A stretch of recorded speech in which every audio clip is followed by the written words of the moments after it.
to start, Manti, with obviously a look at the Seahawks. We're here in Seattle, but we want to take a look around the rest of the NFC West, the rest of the NFL as well. So we'll start small and then take a broader look. It feels like the biggest story here at Seahawks camp is obviously going to be Sam Darnold. That being said, it's not like this guy where you traded and, you got like a number one pick coming in or anything. I think that the expectations are so varied with Sam. What are your own expectations of Sam Darnold? Do you see him being able to replicate what he did in Minnesota, or is it a slightly different bar? I think it's a slightly different bar, given the fact that it's a different system. Coach Kubiak wants to run the ball. It's a different mentality than Coach Kevin O'Connell over there in Minnesota. Different players. So I'm actually anxious to see how he fits in that system and how he's able to adapt a little bit. Obviously, there's going to be some more dependency on guys like Kenneth Walker and Zach Charbonnet because they like to run the football. But when you have somebody like Jackson Smith and Jigba and Cooper Kupp there, you know that there's going to be a sample of play action and balls that are specifically meant for receivers. So it's definitely something that we have to watch throughout the season. Manti, the duo here in Seattle when it comes to our linebackers crew, you got Ernest Jones, and you have Tyrice Knight, the sophomore coming in. Ernest Jones, I felt was disrespected a little bit. Was he number 30 or something when it comes to top-ranked linebackers? Just your thoughts on that group, and what do you see and what do you expect from those two? Well, Ernest Jones is a guy that I thought really made a name for himself a few years ago. He's a dependent linebacker. When I say dependent, you can depend on him to make all the checks. He's smart. He's cerebral. He can run sideline to sideline. He's a very physical linebacker. And that's everything you want in a linebacker. I just had my top 10 linebackers that I like to watch going into this year, and I had Bobby Wagner as my number one. And I bring Bobby up because when you think of Seattle Seahawks defense, you think of, the Legion of Boom, and you think of Bobby Wagner. And Bobby Wagner has set that precedence for excellence at the middle linebacker position. And I think somebody like Ernest Jones carries on that tradition for the Seattle Seahawks. And it's also a benefit that you have a fellow Domer and Julian Love at safety that can help with the communication there. So I think that duo and that tandem really work well together. Hey, Manti, from the perspective of a defensive player, what's it like watching Mike Macdonald's defenses? You could also obviously lean on his time with Baltimore, but what stands out to you about him? Defense, I'm just looking at just how smart they are. I think you look at Leonard Williams in the middle. I always say this, the number one, the highest paid guys are the outside guys, the corners and the DN, but the strength of your defense is in the middle. So it's your D tackles, it's your Mike linebacker, it's your safety. Everything starts and ends with Leonard Williams. He had one of his best years last year. And Big Cat is somebody who I like to watch play football. He's very physical. He's very smart. And it's kind of reciprocated at all three levels. Now you have Ernest Jones, who I just talked about, and you have Julian Love. Yeah, you have guys at the corner position like Rick Woolen and Devin Witherspoon, who are very physical, reminds you of the old Legion of Boom. So I think they're kind of reminiscent of the old Seattle Seahawks defense, but have a little bit of I think they're kind of their own mold as well. But if you think about Seattle Seahawks defense, you think of a defense that's very simple, but they're very physical, and I think that's what you look at in the defense leading into 2025 for Seattle. Hey, before we brought you on, we were talking about how you called kind of the fall of the Niners last year. You were the first one to kind of say, I remember you saying man, it just didn't feel the same over there. The juice was different. How do you feel about them this year? And how do you think the Seahawks stack up to, the Rams, the Niners, and the Cardinals in this division? Well, I think, first and foremost, as a broadcaster and an analyst, I look at things from a different perspective, from a different lens. When you play the game for so long, just a certain feel, a certain look that you can just hold on to and grab onto. When I think about the San Francisco 49ers, with all of their departures, with Talanoa Hufanga, Dre Greenlaw, with Debo going, with Brandon Ayuk being off and on, there's definitely some identity that is yet to be made yet for the new team. I think it's a whole new mold. So I'm anxious to see how that looks like, how that plays out into this year. But listen, you still have George Kittle there. He's one of those foundational pieces. You still have Trent there. You have Christian McCaffrey. Brock Purdy seems to be coming into his own. But defensively, there are going to be some guys that we're gonna find out about quickly. But when I look at the NFC West, I look at the LA Rams and what Sean McVay has been able to do with a young defense.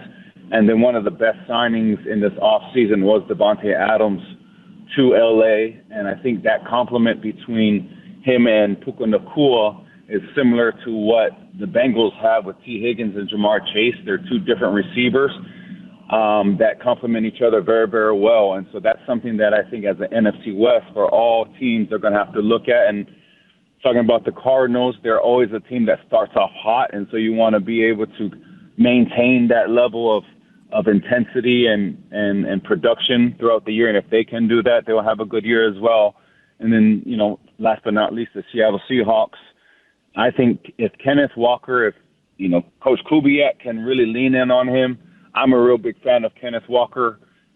He's somebody that runs the ball the way that the old school running backs run it, has great contact balance, has a good burst in his run game. And so if they can really lean on him and he can come into his own like how he did on his rookie year, I think things will look really well for the Seattle Seahawks. Let's look at the rest of the NFC and talk about some teams heading in opposite directions. Seattle was on the outside looking in last year. The hope is obviously that they could make it into the playoffs this year. Plenty of questions around their team.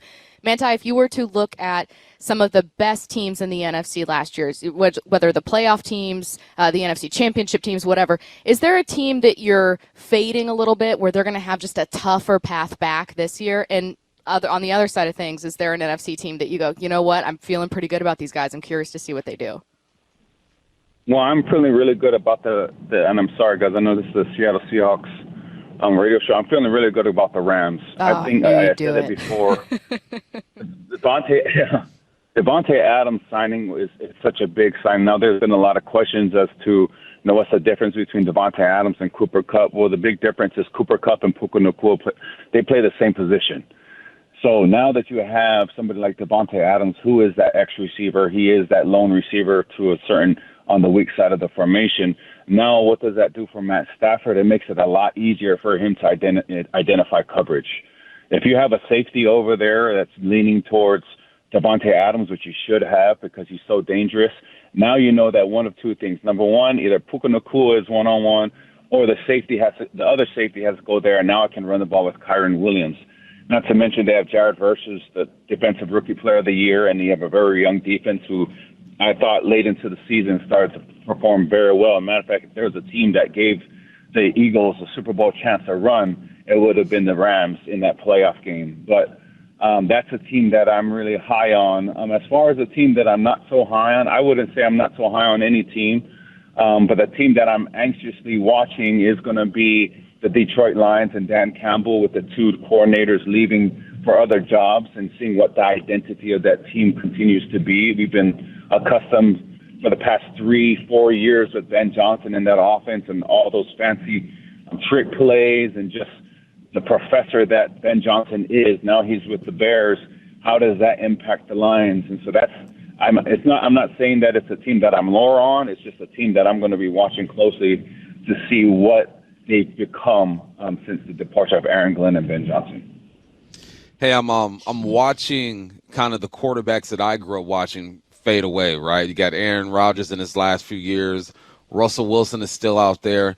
But I want to focus on Aaron Rodgers. Like, what do you expect out of Pittsburgh? Manti, I feel like if there's any place that he would go and kind of just fall in line and do things the way the organization does it, it would be with the Pittsburgh Steelers. But as you know, that division is tough, and he's going to have some challenges. What do you expect out of Aaron Rodgers over there in Pittsburgh? Well, what's funny is Aaron is going into a place, and we talked about this on the show. We had Willie Colon, who played with the Pittsburgh Steelers back in the day with Ben Roethlisberger, and he talked a lot about the Steeler way.